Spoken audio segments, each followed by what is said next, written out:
kami dari kelompok 5. Perkenalkan, nama saya Sinta Novita. Nama saya Nabila Geni Sudodo. Nama saya Muhammad Tafatir Romawi. Nama saya Azwan Dapdi Sukma. Nama saya Audia Aulia. Nama saya Ihwan Nugraha. Di sini kami kelompok 5, tema kami yaitu dampak penjajahan terhadap mobilitas perempuan dan tenaga kerja. Selamat menyaksikan. Assalamualaikum warahmatullahi wabarakatuh. Nama saya Ihwan Nugraha Absa 15. Saya dari kelompok 5. Nah, di sini saya akan memberikan sebuah informasi.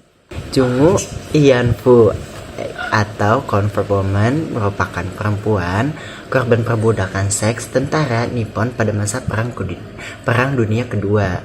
Nah, asal kata Ianfu yaitu pembantu atau juga bisa sebagai pengikut, tentara, penghibur, tenang atau senang, dan perempuan. Sebelum Ianfu, ada istilah lain untuk menyebut wanita penghibur di Jepang, yakni Kara Yukisan.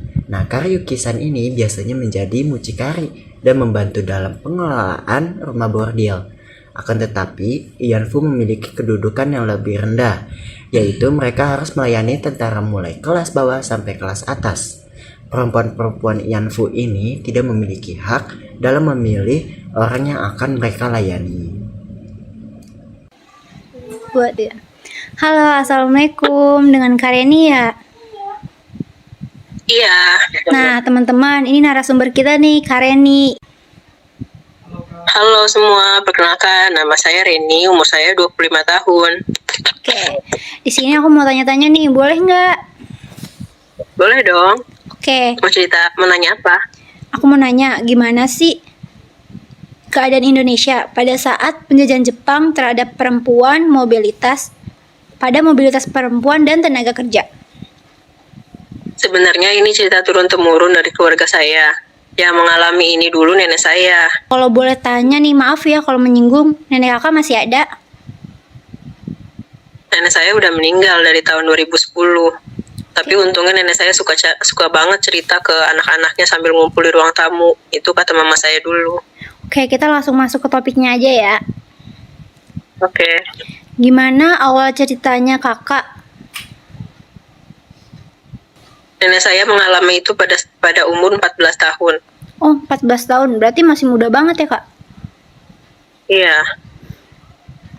Lalu, apa yang dilakukan tentara Jepang kepada nenek kakak?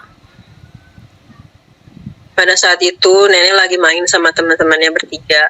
Ya. Tiba-tiba aja datang tentara Jepang. Tentara Jepang itu mukanya pada serem-serem banget. Itu dia kayak lagi Kayak main di menerkam halaman nenek. gitu, Kak? Hah? Dia lagi main di halaman gitu?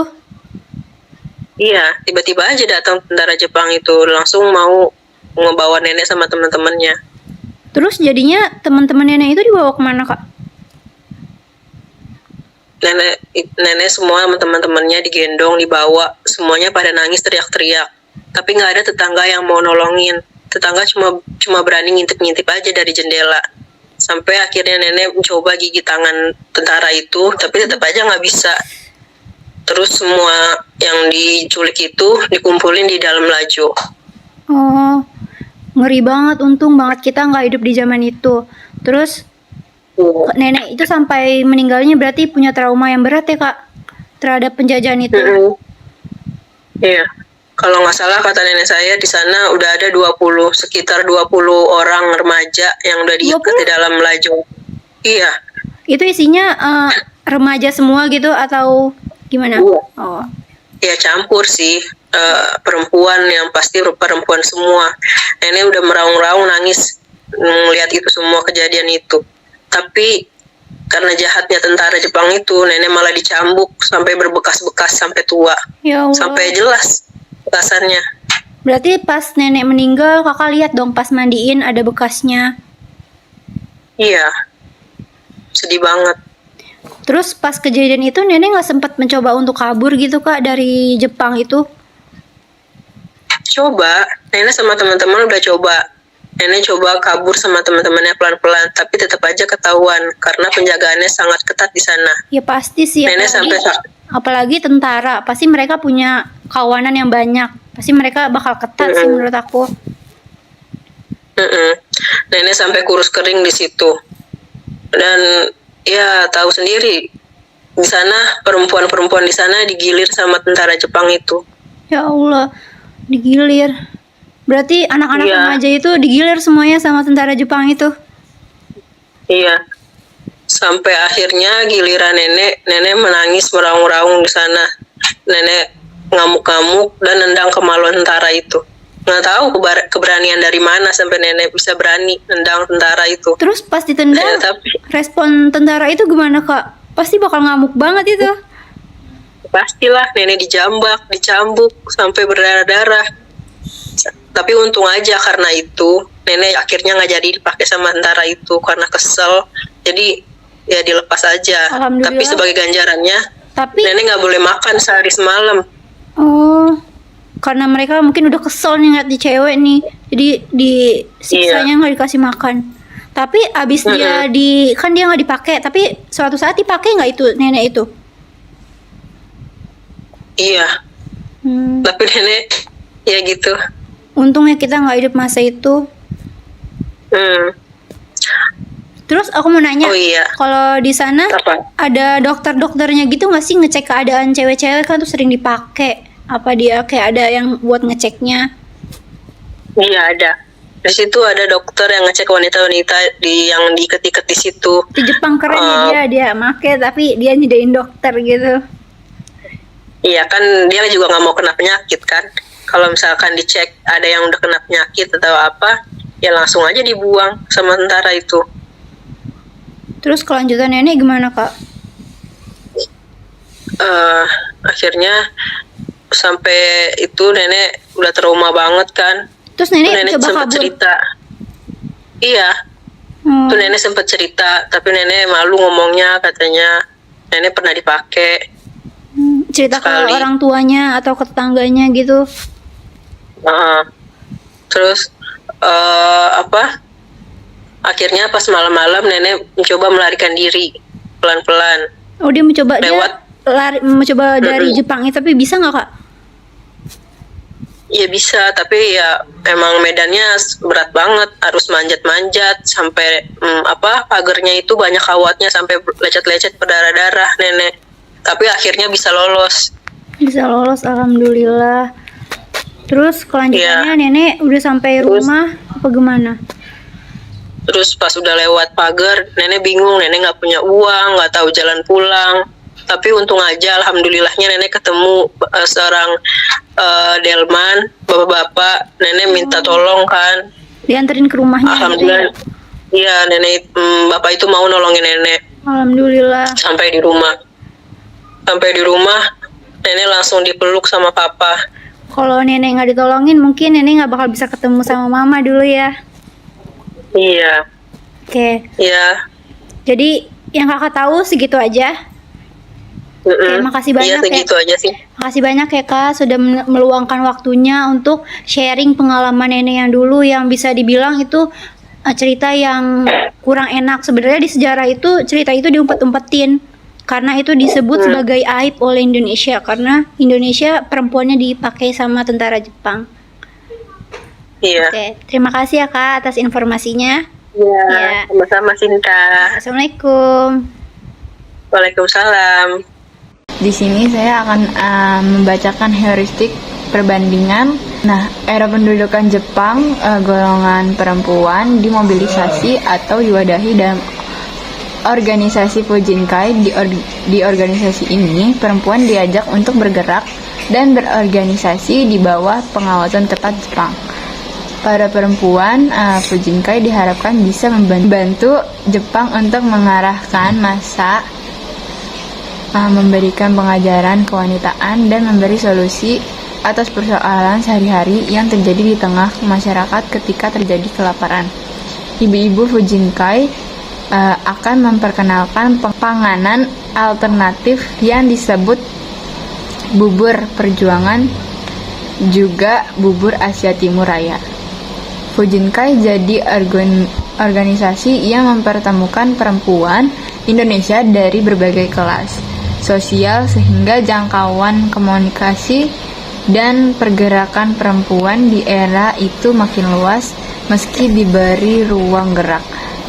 Enggak sedikit juga perempuan Indonesia yang jadi korban kekejaman tentara Jepang. Banyak diantaranya dijadikan junglanfu. Beberapa perempuan diambil paksa atau diculik dari keluarganya di desa untuk dibawa oleh para tentara Jepang. Fenomena junglanfu tak hanya terjadi di Indonesia, di negara-negara jajahan Jepang seperti di Korea dan Tiongkok. Misalnya, kaum perempuan mengalami nasib yang sangat tragis dan menyedihkan. Pasca perang usai, para korban junglanfu juga enggak bisa bebas bersuara meminta keadilan karena trauma dan rasa malu mereka. Di awal pun Jepang enggak lantas mengakui dosa dan perilaku kejam mereka, sampai ada junglanfu yang menuntut permintaan maaf hingga ganti rugi. Selain junglanfu, pada era pendudukan Jepang dikenal derita para romusa atau para prajurit pekerja sebagai romusa sukarela bergabung dengan karena tergolong propaganda Jepang.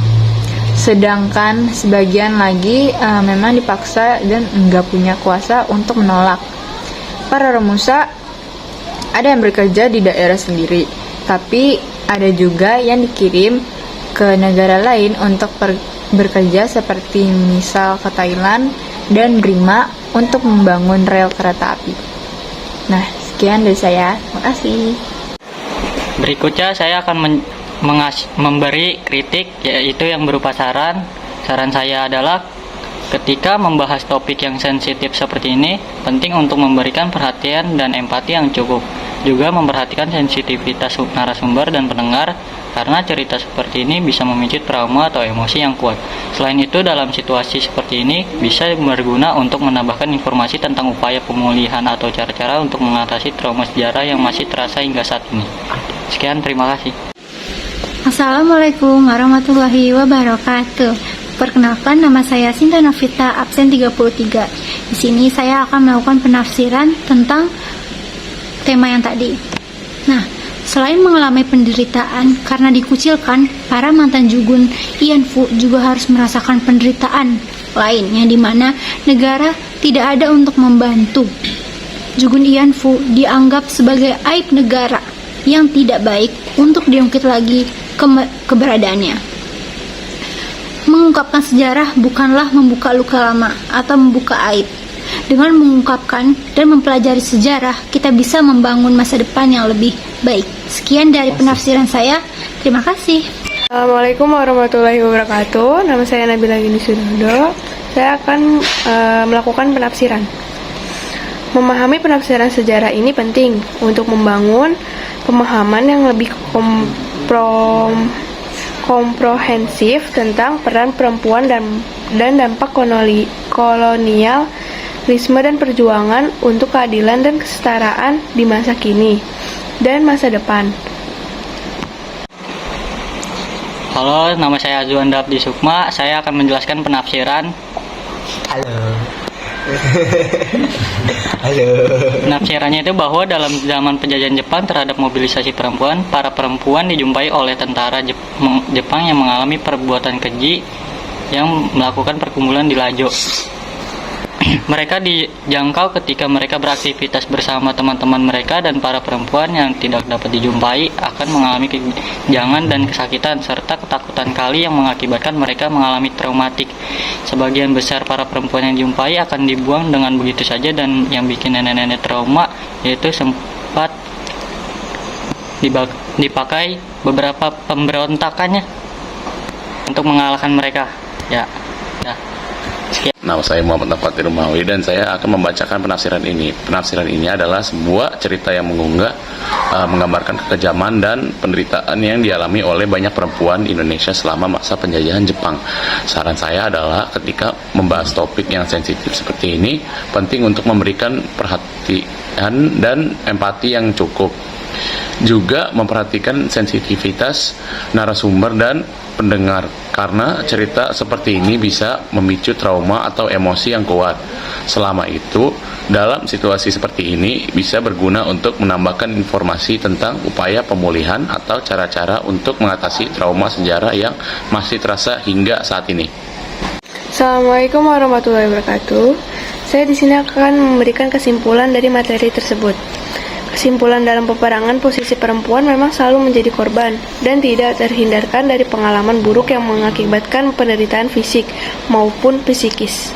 Sekian kesimpulan yang saya berikan. Wassalamualaikum warahmatullahi wabarakatuh.